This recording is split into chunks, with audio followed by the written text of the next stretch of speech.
Неге сілер біреуінің баласын чабасыңар? Ошол жеткисе атат. Не кылып жеткизди айтпайсыңарбы? Энеси бар.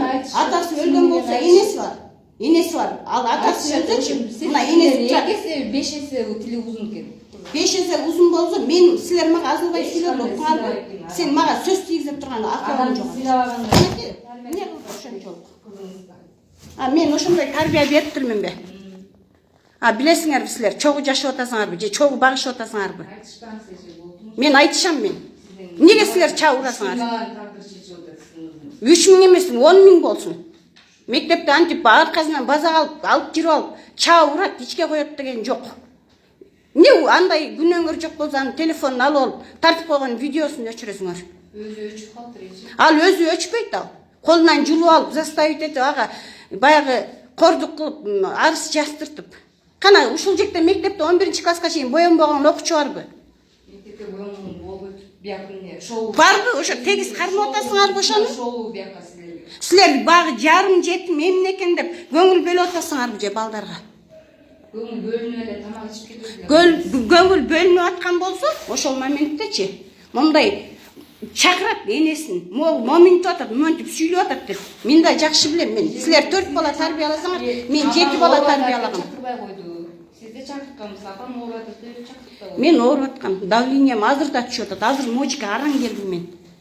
Мен араң келдим. Уктуңарбы? Силер 4 бала тарбияласаңар, мен 7 бала тарбиялап атам.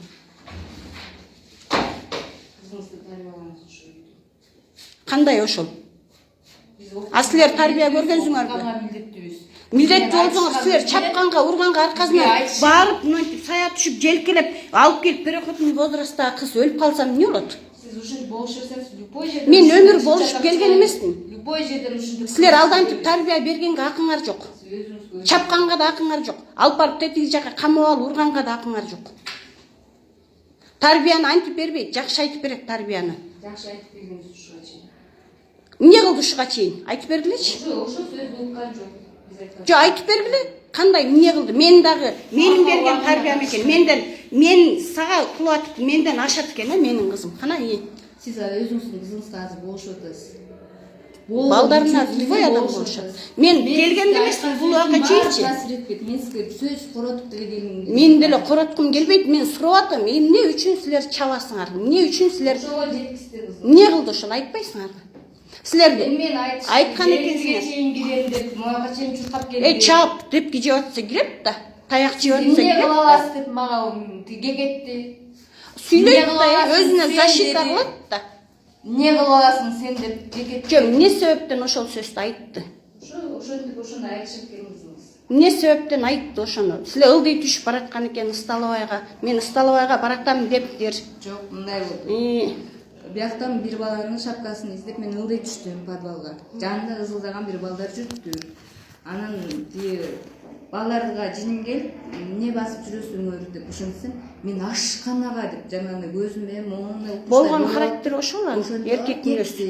Мен бияктан уккам, 9-класстан өтүп, кинозалга киргизип, актовый залдан кино көрсөтүп аткан. Мен барып туруп, эмне үчүн кино тияка актовый залга кирбейсиң деп айткычы. Форум театр атайын. Декетчество боюнча ошондо. Иши ошо 9-11-класстарды бияка киргизип аткан уккам. Анан ал жалгыз эле ашканага бардык да. Эмне үчүн сен кофе алып атасың десем, мен эмне алам да деп туруп баскым деп атсам, мен сизге барбайм, директорго барам деп чукум келдим о жерге. Анан директорго барам деген, директор жок экен. Анан директор жоктурбайбы деп атсам, сиз эмне кыла аласыз, мен барам ошол жака, барам деп ошентти. Бир нерсе болмоюнча барбаса керек. Сиз эмне кыла аласыз деп, мен кылып ишти кылам, басып кир десем, сен эмне кыла аласың мага, эмне кыла аласың деп, жаш кыздарды деди, тилкетет мен. Анан ошондо мен чаптым. Анан мен чапсам, мына колумду улам кармаган. Защита кылат да, любой адам өзүн коргойт. Мен ичке соксом, моундан тепти. Мына юбкамды бүгүн кайра жуп. Айттым мен муну десем, мен моминдеп тепти деп шантажировать этти деди. Анан кийин Мырзагүл эжеге кирдик деди, кечирим сура дегенден, мынтип кечирип коюңуз десем, сен мага алдантпе, душаң менен сура, мен сени муунтуп өлтүрүп салам. Ал кызыңыздын кошумчаңыз эже. Ал антип кошумчалабайт, мен баламды актыбайм, мен 7 балам бар. Экөө бүткөн. Мен мынтип келген эмесмин, мен аны каалабайм дагы. Мага эч мындай неме жок. Бул жактын тарбиясы мен тарбия берип атам үйлөн мектептеги деле ошол экинчи энелер. келбеш керек эже. Ал кызга ата-анасы. Мен ошон үчүн эчтеп келген жокмун. Көрөйүнчү эмне болгон бул депчи. Мен ошол күнү директорге да чалдым. Мына бизге келген үстүндө проверкабыз эмне деген бул тартип алардын формасы жок. Кыздарга бойсокто боенуп бияктыр. Бир эле менин кызым общий тегиз калганда. Тегиз айтып атат. Тегиз айтылат. Мен тарбия бергиле, анча мынча тилдегиле мен аны унчукпайм агачы. Кече өңкөрү өтө каша чыгып кеткенсиңер да өзүңөр сос немекесиңер. Ошо өтө чаканга жетип. Бул баланын абалы кызыңызчы соско неме караштуу болчу. Мен сизге эң катар айтам. Кызыңыз жон кыздар менен жүрбөйт. Сайдан көп жолу көрдүк биз. Ошого доказать ете аласыңарбы? Бизден качып кеткен. Кыз эмессиң да аброюна чек келтириптир. Мени алып барам да врачка дептир. Текшертели деп айтыптыр Мен бар. айттым. Кыз эмессиң деп айткан жокмун. Бул жон кыз эмес. Мен жаман кыздар менен жүргөнүм көрөт деп ошого неме такап, бул жөн жүргөн жоксуң сен деп ошентип айтсам, мени анда текшерткиле деп ушинтти. Айтат да, кыз эмессиң, 9-класстын Кыз эмессиң деп айткан жок. Мен сен жөн жүргөн жоксуң деп ошентсем, мен анда өзү айтат. Чогуу катышкан беле? Аралашпай тургуладан. Милден уканда катышкан кажетчиси. Ал кийин ыйлап баргандан кийин келди.